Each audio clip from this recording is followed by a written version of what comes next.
받으실 하나님의 말씀은 에베소서 4장 1절에서 3절 말씀입니다. 에베소서 4장 1절에서 3절 말씀입니다. 신약 성경 313면쯤에 있습니다. 에베소서 4장 1절에서 3절 말씀, 우리 다 함께 한 목소리로 읽겠습니다. 그러므로 주 안에서 갇힌 내가 너희를 권하노니 너희가 부르심을 받은 일에 합당하게 행하여 모든 겸손과 온유로 하고 오래 참음으로 사랑 가운데서 서로 용납하고 평안에 매는 줄로 성령이 하나 되게 하신 것을 힘써 지키라. 아멘. 할렐루야. 우리 아버지 하나님은 사랑이십니다. 그 하나님은 여러분과 저를 사랑하십니다. 또한 그 하나님은 여러분과 저를 위한 놀라운 계획을 갖고 계십니다. 7월의 월사 기도를 통해서 다시 한번 저와 여러분이 우리 주님의 사랑을 체험하시고 또 우리를 향한 놀라운 계획을 발견하게 되시기를 주 예수 그리스도의 이름으로 축복합니다. 이 말씀이 제가 이제 석 달째 세 번에 걸쳐서 주는 말씀인데요. 이 에베소서 4장 1절과 3절의 말씀이 오늘 말씀의 제목처럼 교회, 가정, 사회, 어느 단체든지 하나가 되는 중요한 비결을 가르쳐주고 있습니다. 5가지인데요. 우리가 이제 한 가지 살펴봤지만 겸손, 온유, 오래 참음, 용납, 그 다음에 하나 되게 하는 거예요. 이것을 우리가 함께 지켜나감으로 말미암아 우리에게 새 성전 건축을 준비하며 우리 성도의 삶이 복되게 된 삶이 되기를 주 예수 그리스도의 이름으로 축복합니다. 오늘 말씀의 제목은 교회가 하나 되는 비결이에요. 한번 같이 읽어볼까요? 교회가 하나 되는 비결. 이걸 좀 더 광범위하게 말한다면 하나 되는 비결이죠. 부부관계도 마찬가지고 가정도 마찬가지고 어디에 갔든지 어떤 조직이나 모임이 있을 때 어떻게 우리가 하나 되게 하는데 쓰임 받을 수 있는가를 생각해 볼 수 있습니다. 바울의 서신은 항상 전반부는 교리적인 내용이고 후반부는 실천적인 내용이에요. 그러니까 이제 로마서도 그렇고 갈라디아서 마찬가지고 오늘 빌립보서도 모두 6장인데 앞에 3장에서는 교리적인 신학적인 내용을 얘기해주고 4장부터 6장까지는 실천적인 행동을 얘기하는데 4장의 첫머리가 오늘 말씀이죠. 그러므로 즉 앞에 있는 신학적인 내용을 너희가 알았으니까 이제는 그것을 실천하라는 거예요. 성경은 행함이 없는 믿음은 죽은 믿음이라고 말하잖아요. 그러니까 이걸 다 알았으니까 핵심적인 말은 우리가 하나 되기를 힘써야 된다는 거죠. 좀 더 나아가서 신학적으로 한다면 하나님께서 하나 되게 하는 것을 힘써 지켜야 한다는 거예요. 이미 우리는 사랑의 띠로 성령으로 하나 된 줄을 믿습니다. 그걸 지키는 거예요. 그것이 교회가 나타날 수 있는 가장 아름다운 모습 중에 하나입니다. 소극적으로 말한다면 하나 되는 것을 지키는 것이고요, 적극적으로 말한다면 복음을 증거하는 거예요. 그게 교회의 사명이거든요. 우리 개신교가 한국교회에 끼친 좋은 영향력이 참 많습니다. 한국교회만 아니죠. 전 세계 교회에 정말 사랑하고 구제하고 봉사하고 희생하는 것이 많은데 부정적인 그 하나의 그 부작용이 하나 있다면 자꾸 싸우고 갈라진다는 거예요. 그러니까 서로의 다름을 인정하지 못하고 다른 것을 틀린 것으로 봐가지고 자꾸 손가락질하고 지적하고 서로 자기를 주장하다 보니까 자꾸 갈라지는 안타까움이 있어요. 우리 한국교회도 그런 일이 많았죠. 그러나 하나님께서 원하시는 것은 그게 아니라 하나님의 교회는 하나가 되어서 서로 이것을 극복해야 되는데 그 극복해야 되는 것을 오늘 5가지를 말씀해 줘요. 주 안에서 갇힌 내가 너희를 권한다. 이 주 안에서 갇혔다는 것은 뭐냐면 첫 번째는 바울이 로마의 감옥에 갇혀 있고요, 두 번째는 그리스도 안에 있다는 거죠. 그러니까 우리는 비록 물리적으로는 감옥에 갇혀 있지 않을지 몰라도 우리의 삶은 그리스도 안에 갇혀 있는 자가 된 줄로 믿습니다. 그러니까 그 얘기는 뭐냐면 이제는 내 뜻과 내 방법대로 사는 것이 아니라 항상 예수님이라면 어떻게 하셨을까를 여쭤보면서 주님을 닮아가는, 어제도 말씀드렸지만 제자의 길을 따라 사는 삶을 말해요. 그런 내가 너희를 권한다. 이 권한다는 것은 우리가 생각하는 단순한 권하는 게 아니라 사실은 명령이에요. 성경에 나오는 모든 말씀은 하나의 말씀인 줄로 믿습니다. 그렇다면 그것은 지키거나 안 지킬 수 있는 옵션이 있는 말이 아니라 반드시 따라야 되는 거예요. 그러니까 사도 바울이 비록 권면한다는 단어를 썼지만 이것을 좀 더 정확히 해석하면 내가 너희에게 명령하노니, 그리스도의 권한으로 명령한다는 뜻이에요. 이것은 우리가 피할 길이 없는, 지켜야 할 중요한 것입니다. 그것이 뭐냐면 부르심에 받은 일에 합당하게 사는 거예요. 하나님께서 우리 흔히 컬링이라고 하잖아요. 우리를 주의 자녀 삼아주시고 또 교회의 일원이 되게 하시고 성도가 되게 하시고 제자가 되게 하셨잖아요. 그 부름에 합당하게 살아라. 이 합당하란 말은 뭐냐면 두 가지 의미였는데요. 이 추 있죠, 추. 천칭, 양쪽의 무게가 같아야 돼요. 여기 이만큼 그리스도의 이를테면 신학적인 면이 있다면 이제 내가 실천적인 면으로 균형을 잡아줘야 되는 거예요. 신학은 높은데 실천이 없으면 어떻게 됩니까? 행함이 없는 믿음이 되는 거예요. 근데 행함은 많은데 신학이 없어요. 그거는 신앙이 아닌 거죠. 그러니까 두 가지가 정확히 맞아야 된다. 그런 의미가 있고요. 또 한 가지는 임금을 받은 만큼 일을 하라는 거예요. 우리가 이제 밑에서 사람을 부려보다 보면요, 어떤 사람은 임금을 주면 그 이상으로 일하는 사람이 있어요. 그런 사람들이 눈에 띄게 되고 승진하게 되죠. 그런데 어떤 사람은요, 재능도 많은데 그만큼 일을 안 해요. 세상 말로 농땡이 치는데 자꾸 눈에 보일 때가 일하고. 그런 사람은 아무리 재주가 많아도 승진하기가 어려운 거예요. 이 두 가지, 하나님께로부터 우리가 귀한 사명을 받았으니까, 복음의 메시지를 받았으니까 거기에 걸맞게 행동하라는 거예요. 그것이 이제 5가지로 나타났죠. 겸손, 온유, 오래 참은, 용납, 하나 되게 하는 것, 지키는 거. 그런데요, 우리가 알아야 될 것은 뭐냐면 이 5가지가 이게 약한 사람의 특징일까요? 강한 사람의 특징일까요? 약한 사람이 이렇게 더 잘할 수 있을까요? 강한 사람이 더 잘할 수 있을까요? 강한 사람이 하는 거예요. 약한 사람은 이렇게 못합니다. 오래 약하니까 큰 소리 치고 뭐 싸우려고 하고 그렇게 하는 거지, 강한 사람이 참는 거예요. 그러니까 우리가 이 강하다는 말은 뭐냐면 힘이 강하다는 게 아니라 세상이 주지 못하는 복음을 받았으니까 이 복음 받은 우리로 먼저 된 자가, 앞섰는 우리가 나중에 오는 자를 배려해 주는 거, 참아주는 거예요. 그게 굉장히 중요한 의미가 있는 거죠. 그러니까 겸손하다. 그리고 또 한 가지는 이 5가지 모두는 바로 예수님의 성품을 말해요. 그리스도를 닮아간다면, 진정한 제자의 길을 걷는다면 이렇게 되어야 한다는 거죠. 그러니까 우리가 제자의 길을 걷고 있는 것을 나타내는 표현 중에 하나가 바로 이런 거예요. 겸손한가.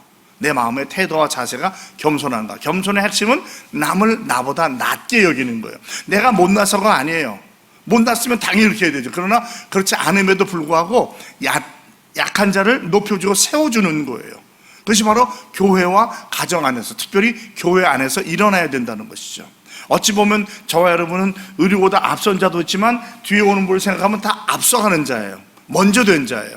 그래서 그들을 배려해주고 그들을 우리보다 아직은 약하지만 가능성을 보면서 인정해 주는 거죠. 그런 것 때문에 우리가 오늘 여기까지 오지 않았습니까? 바로 그것을 말하는 거예요. 두 번째는 온유예요, 온유. 겸손이 마음의 태도로 한다면 온유는 밖으로 나타나는 태도예요. 그러니까 겸손한데 온유하지 않다, 이런 사람이 말이 안 되는 거거든요. 겸손하면 온유하게 부드럽게 대해주는 거예요. 이 온유는 약함을 말하는 것이 아니라 강하지만 훈련된 말처럼 자기의 힘을 절제하며 절도 있게 쓰는 거예요. 야생마가 길들인 마가 되면 힘이 없어지는 게 아니에요. 이제부터는 내 힘대로 쓰는 것이 아니라 내 주인의 뜻대로 쓰는 거죠. 이걸 온유라고 말을 해요. 그러니까 우리가 이제는 내 과거의 습관이나 뭐 내 혈기나 내 뜻을 나타내는 것이 아니라 항상 예수님께서 원하시는 생각과 말과 행동을 하는 거예요. 그게 온유한 거예요. 이 온유한 자가 땅을 차지한다고 말을 했죠. 제가 지난번에 했지만 이빨이 더 세요? 혀가 됐어요? 이빨이 더 센 것 같지만 더 오래 가는 거는 혀라고 그랬죠. 이빨은 빠지고 없어지만 혀가 빠져서 없어진 사람은 없잖아요. 그 말처럼 온유한 사람이 땅을 차지하는 거예요. 그러니까 우리가 막 세고 큰 소리 치면 이기는 것 같죠? 사실은 세월이 지나고 보면 그게 아니더라고요. 하나님 앞에 부끄럽기도 하고 내 말과 태도가 부끄럽게 한 적이 참 많아요. 그래서 세월이 가면 가서 느끼는 게 겸손해야겠다, 온유해야겠다. 그리고 그 다음에 뭐예요? 오래 참는 거예요. 오래 참는 거. 오래 참는 건 2가지라고 했죠. 사람에 대해서 참는 것, 환경에 대해서 참는 것. 사람에서 참는 것을 오래 참는다고 그래요. 또 환경에서 참는 것을 인내라고 그래요. 그런데 이 2가지를 잘 못하면 결론적으로 어떻게 나느냐, 자살이나 타살로 바뀌어요. 환경을 참지 못하면 이 세상 살아서 뭐해라고 하면서 물리적으로 죽든지 내가 손을 놔버려요. 인생을 살기를. 많은 경우에 이제 몸을 파는 여자를 보면 사람의 길을 포기하는 경우가 많다고 그래요. 내가 이제 이미 버린 몸 맘대로 살아야지. 그냥 살았으나 산 게 아닌 거죠. 그러한 죽음이 있을 수 있고, 인내하지 못하면 오래 참지 못하면, 사람에서 오래 참지 못하고 어떻게 돼요? 화가 나죠. 화가 나면 어떻게 돼요? 때려 죽이든지 속으로 없애버리는 거예요. 마음속으로. 웃지마, 속으로는 너는 사람도 아니야, 이렇게 해버린단 말이에요. 그건 살인이에요. 그러니까 타살이든 자살이든 오래 참지 못하면 오는 게 바로 그런 것입니다. 그래서 우리가 내 힘으로가 아니라 그리스도께서 우리를 오래 참아주신 것처럼 우리도 환경에 대해서, 이웃에 대해서 참아주는 거예요. 때때로 마음을 상하게 할 수도 있고 섭섭하게 할 수도 있고 심지어는 옳지 않을 수도 있어요. 그러나 그러함에도 불구하고 우리는 겸손과 온유로 해야지 싸워서는 안 된다는 겁니다. 이제 오늘은 그 네 번째와 다섯 번째인데요. 네 번째는 뭐냐면 용납해 주는 거예요. 용납, 받아주는 것이죠. 여러분, 어린아이가 더 잘 용납합니까? 어른이 더 잘 용납합니까? 받아주는 거 어른이 하죠. 어린아이는 용납할지 몰라요. 그냥 내 거 달라고 주장하는 거예요. 그러니까 사실은 그렇게 해서 얻는 것 같았지만 사실은 그게 어리고 유치한 모습인 거예요. 오히려 참아주면서 주님의 때를 기다리는 게 성숙한 모습이죠. 이 용납의 비슷한 말이 뭐냐면 사실은 용서한다는 거예요. 용서. 용납은 용서해 주는 거예요. 용서는 70번씩 일곱 번까지도 하는 거예요. 저 사람은 뼈도 없어 그러지만 여러분, 그 사람이 왜 뼈가 없겠어요? 성품상 그렇지 않은 한 다 알지만 성숙의 모습으로 나타나는 게 서로 용납해 주는 거예요. 그런데 어떻게 용납하느냐? 사랑 가운데서. 내 힘으로는 안 돼요. 주님께서 주신 그 사랑으로 하는 거예요. 사랑은 허다한 죄를 덮는다고 했어요. 그래서 우리는 계속 용서하고 용납하기를 애써야 돼요. 정말 사랑한다면 용납합니다. 우리 부부관계 그렇잖아요. 세월 오래 가면서 보면 처음에는 많이 싸우고 그랬지만 이제는 용납해 주는 거예요. 그게 바뀌지 않았어도 참아주는 거예요. 그게 바로 사랑인 거예요. 우리 성도가, 교회가 하나 되는 방법 중에 하나는 뭐냐면 차이점을 인정해 주고 틀린 것이라고 지적하지 않고 용납해 주는 거예요. 용서해 주는 거예요. 거짓 없이 사랑하면 허다한 죄를 덮을 수 있어요. 그래서 제가 말씀드렸지만 만약에 내 눈에 어떤 사람의 잘못이나 부족함이 자꾸 보이면 그것은 반대로 본다면 내 안에서 사랑이 줄어들고 있다는 증거일 수 있어요. 자꾸 이게 지적하고 싶어. 저게 왜 저래? 왜 이래? 그러면 내 안에 사랑이 고갈되고 있다는 증거예요. 그래서 나 자신을 살펴야 돼. 그 사람을 보기에 앞서서 먼저 나를 살펴보는 거예요. 내 안에 혹시 저 사람에 대한 사랑하는 마음이 식어들고 있지는 않는가, 그것을 살펴야 되는 것이죠. 사실 기독교는 사랑을 제거하면 아무것도 아니에요. 정말 기독교에서 사랑 빼면 아무것도 없습니다. 그래서 사랑이 성령의 9가지 열매 중에 뭐죠? 사랑과 하고 시작하잖아요.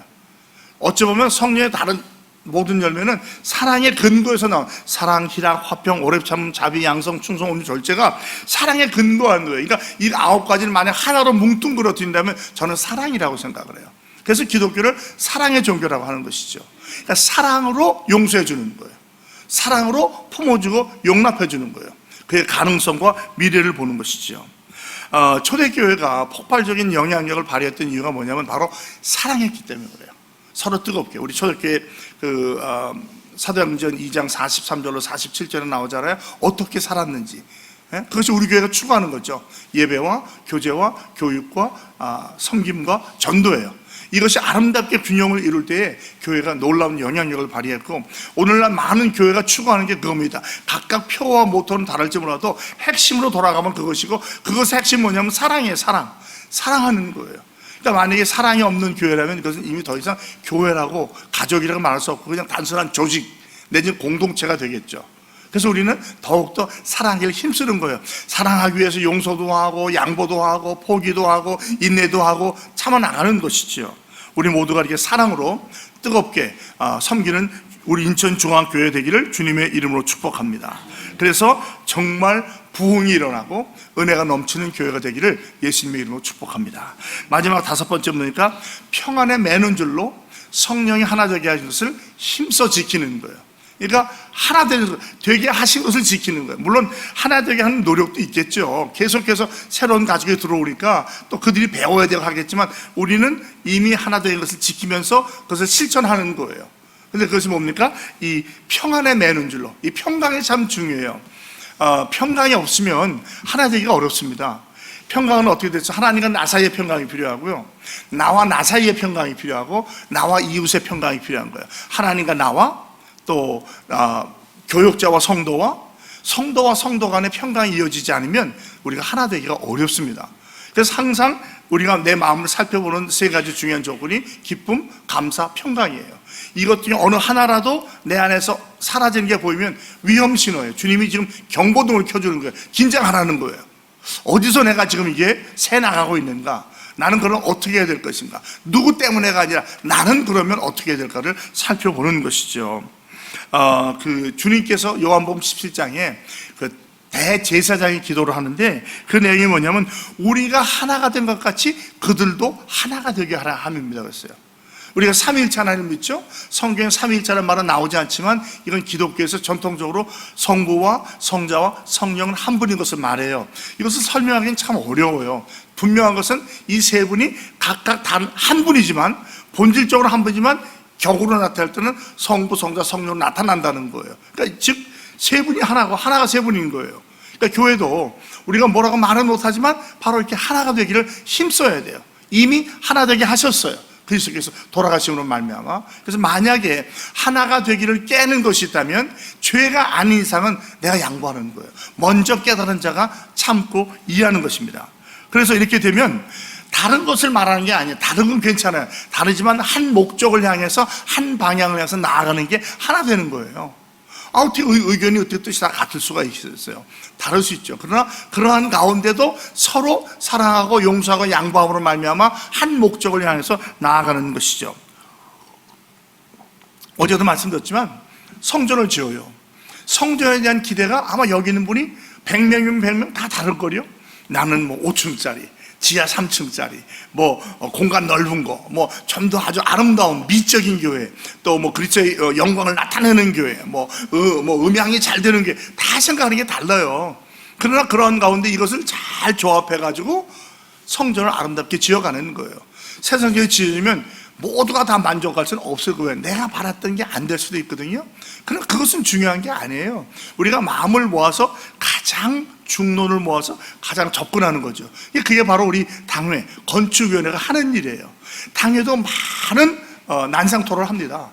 음향에 대해서, 주방에 대해서, 예배에 대해서, 소예배에 대해서 여러 가지 의견이 많아요. 그러나 우리에게 주어진 조건에서 최선을 도출하기 위해서 기도하고 말씀 나누고 전진해 나가는 거예요. 또 성도는 그 당회의 권한과 권위와 노력을 신뢰하면서 믿어주고 기도로 지원하는 것이죠.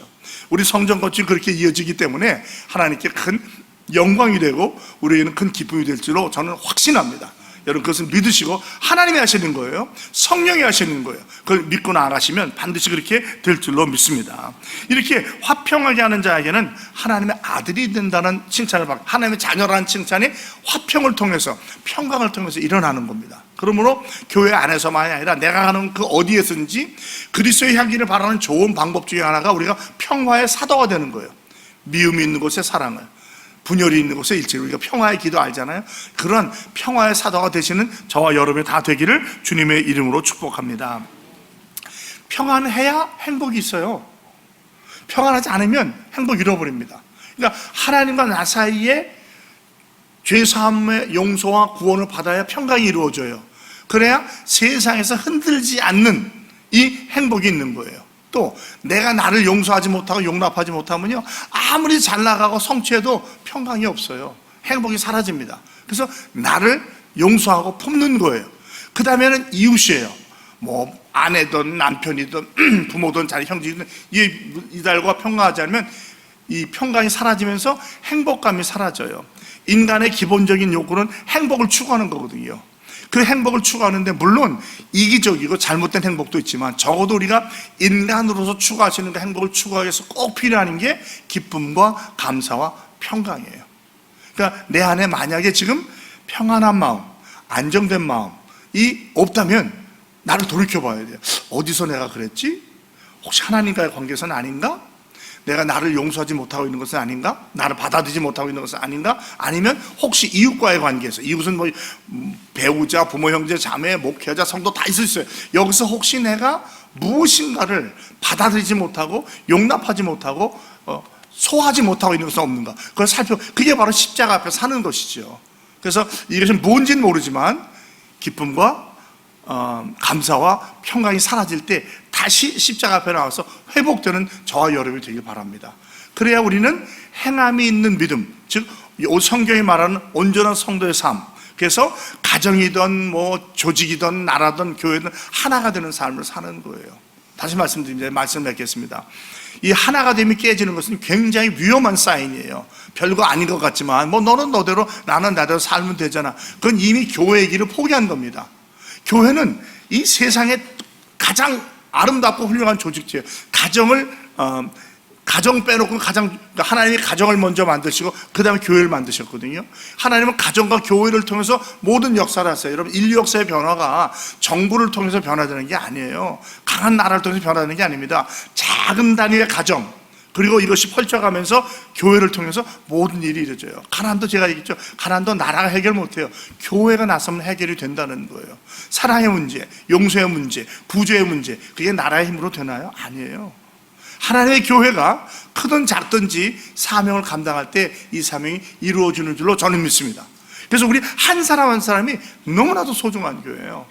교회가 교회 되려고 하면 저와 여러분의 한 사람이 너무 소중한 겁니다. 그래서 우리가 요 중요한 5가지, 겸손, 온유, 오래 참음, 용납, 용서, 하나 되는 걸 지키는 거예요.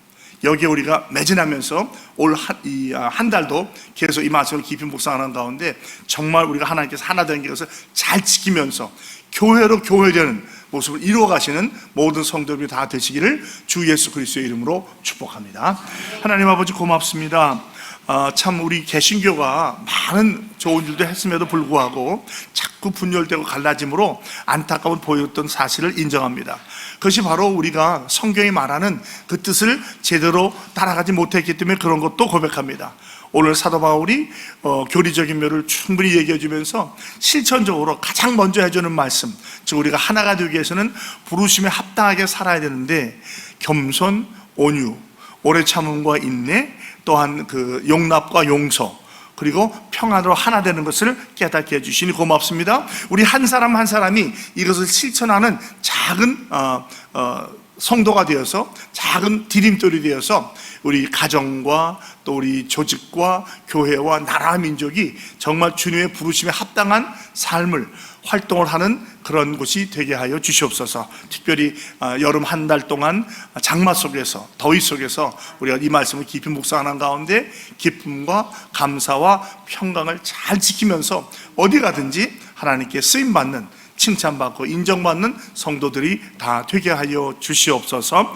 또한 오늘 귀한 예물 드렸습니다. 예물 드리는 손길 기억해 주시고 그 기도의 제목을 기억하셔서 주님께서 주님의 때에 주님의 장소에서 주님의 방법으로 가장 아름답게 응답하여 주시옵소서. 연약한 지체 위에 긍휼과 자비를 베풀어 주시고 깨끗이 낫게 하시고 암덩어리가 떨어나가게 하시며 마음의 상처가 치유되게 하시고 질병이 회복되어서 다시 한번 주의 자리에 나와 함께 예배하며 교제하는 날을 허락하여 주시옵소서. 주 예수 그리스도의 이름으로 감사하며 간절히 축복하며 기도합니다.